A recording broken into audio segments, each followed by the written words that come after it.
আমি শিখাস কিচেনে তোমাদের স্বাগত। বন্ধুরা, আজ আমি তোমাদের জন্য নিয়ে এসেছি জনপ্রিয় একটি ডিশ, সেটি হলো প্রন পোলাও বা চিংড়ির পোলাও। আর এই চিংড়ির পোলাও বানানোর জন্য কি কি লাগছে একটু দেখে নিই। এখানে আমি 3 কাপ বাসমতি চালকে 2 ঘন্টা জলে ভিজিয়ে তারপর জলটা ছেঁকে নিয়ে ঝরিয়ে নিয়ে রেখেছি। আর এটা হচ্ছে চিংড়ি মাছ, নুন আর হলুদ দিয়ে একটুখানি হালকা ভেজে রেখেছি। এখানে আছে গোটা গরম মশলা, এখানে আছে পেঁয়াজের বেরেস্তা, চেরা কাঁচা লঙ্কা, আর এটা হচ্ছে টমেটো, একটা টমেটো আছে ছোট, একটা পেঁয়াজ আর একটু আদার পেস্ট। এখানে আমি রসুন দেব না। এটা আছে হাফ লেবুর রস, কিশমিশ আছে, তেজপাতা, আর এখানে আছে গোটা গরম মশলা। গোটা গরম মশলাতে আমি নিয়েছি এলাচ, দারচিনি, লবঙ্গ, জয়িত্রী, বড় এলাচের একটু দানা আর একটা শুকনো লঙ্কা।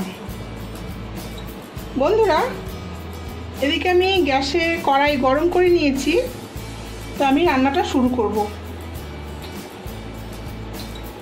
প্রথমে আমি একটু সাদা তেল দেব। পুরো রান্নাটা ঘিয়েও করা যায়, কিন্তু আমি করব না, সেই জন্য আমি তেল আর ঘি মিক্স করে করব। আমরা সবাই এখন স্বাস্থ্য সচেতন, পুরোটা ঘি দিয়ে করতে পারলে ভালোই হতো, কিন্তু করব না। তোমরা চাইলে পুরোটা ঘিয়েও করতে পারো, আমি হাফ তেল হাফ ঘি দিয়ে করছি। আমার তেল আর ঘি গরম হয়ে গেছে, গ্যাসটা একটু লো ফ্লেম করলাম, কারণ যখনই আমরা কিছু ফোড়ন দেব লো ফ্লেমে থাকলে এগুলো বেশি ছিটবেও না বা ফাটবেও না। তো আমি তেজপাতা আর শুকনো লঙ্কাটা দিয়ে দিলাম। এবার আমি এই গোটা গরম মশলা পুরোটাই দিয়ে দিচ্ছি। এবার একটু গ্যাসটা হাই ফ্লেমে করলাম।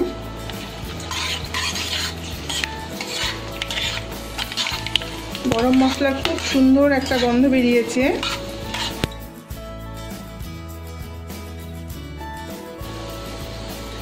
এবার আমি এই পেস্ট মশলাটা দেব।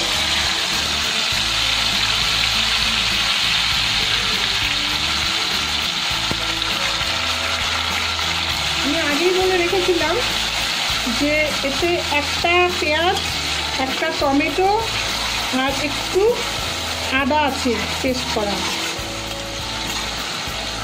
তোমরা চাইলে রসুন দিতে পারো, কিন্তু আমি দিইনি, যেহেতু পোলাও, সেই জন্য আমি রসুনটা ব্যবহার করছি না। এবার আমি এতে 1 টিস্পুন নুন দিলাম,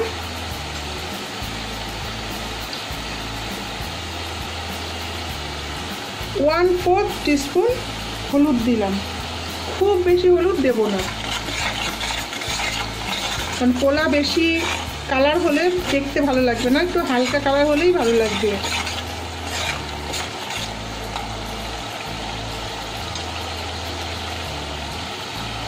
এবার আমি এই কাঁচা লঙ্কা দিয়ে দিলাম আর দেব চিনি। 1 2 3 4 5 টিস্পুন। কারণ যেহেতু পোলাও, সেই জন্য এতটা চিনি আমি দিলাম। পোলাও মিষ্টি মিষ্টি হবে, সেই জন্য। যদি দরকার হয় পরে আরেকবার একটু দেখে আমি দেব, কারণ চিনি মনে হচ্ছে একটু লাগবে।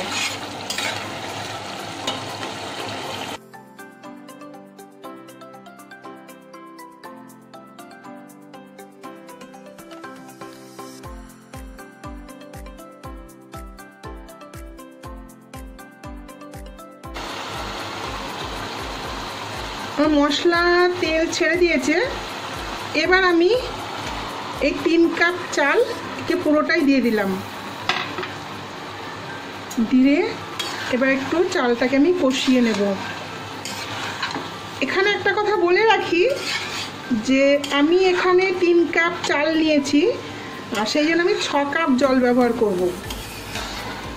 আপনারা যদি এর থেকেও বেশি 5-6 কাপ 7 কাপ বা 10 কাপ চাল নেন তাহলে যা জল তার ডবল দেবেন, কিন্তু বেশি হলে একটুখানি কম দেবেন। যেমন ধরুন 6 কাপ চাল নিয়েছেন, তাহলে জল দিতে হবে তো 12 কাপ। আপনি 1 কি 2 কাপ জল প্রথমে কম দেবেন, লাগলে যদি লাগে পরে দেবেন, কিন্তু প্রথমে একটু কম দেবেন, কারণ জলটা অনেকটা বেশি হয়ে যায় সেই জন্য। এখন আমি এই চালটাকে ভেজে নেব, তারপর ভাজা চিংড়িটাকে এখানে আমি অ্যাড করব। কারণ চিংড়ি তো বেশি রান্না করতে নেই, শক্ত হয়ে যায় সেই জন্য। আর আমি এই লেবুর রসটা দিয়ে দেবো এক্ষুনি। এই লেবুর রসটা দিলে চালটা ভাঙবে না। চাল একটু ভাজা ভাজা হয়ে গেছে। এবার আমি এই 6 কাপ জল মেশালাম। একটু নেড়ে দিচ্ছি।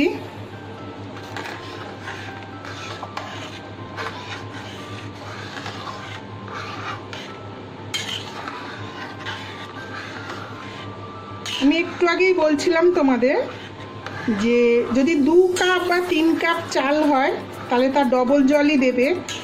যখনই 8-10 কাপ চাল হবে তখন তার ডবলের থেকে 1 কি 2 কাপ জল কম দেবে। যদি লাগে তাহলেই দেবে, সাধারণত দরকার হয় না।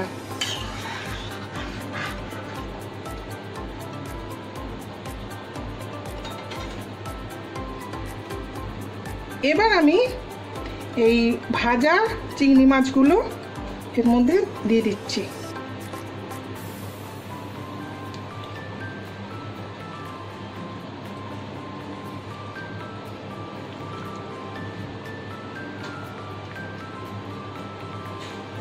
খুব টেস্টি হয় এই চিংড়ি পোলাও বা প্রন পোলাও। তোমরা আমার এই রেসিপি দেখে অবশ্যই বাড়িতে ট্রাই করবে। আমি একটু ঢাকা দিয়ে দিচ্ছি। 5 মিনিট পর আমি ঢাকা খুলে দেখছি চাল কতটা সেদ্ধ হলো। দেখো এখনো কিছুটা জল রয়েছে, আর চাল আরেকটু সেদ্ধ হবে। আর যেহেতু লেবুর রস দিয়েছি চাল ভাঙবে না।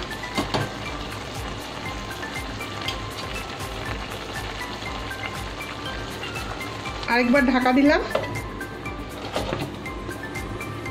বন্ধুরা দেখো প্রন পোলাও রেডি হয়ে গেছে। খুব সুন্দর গন্ধ বেরোচ্ছে একটা। আর তোমাদের তো টিপসটাও দিলাম। দেখো চাল একটুও ভাঙেনি। তোমরা লেবুর রস অবশ্যই দেবে, হাফ লেবু হোক বা একটা গোটা লেবু হোক দেবে, তাহলে চাল একদম ভাঙবে না। এটা হলো পোলাও বা বিরিয়ানির একটা টিপস আমি তোমাদের দিলাম। এবার আমি একে সার্ভ করব। বন্ধুরা প্রন পোলাও আমার তৈরি হয়ে গেছে। এবার আমি একটু পেঁয়াজের বেরেস্তা আর একটু কিশমিশ দিয়ে সাজিয়ে দিয়ে তারপরে সার্ভ করব।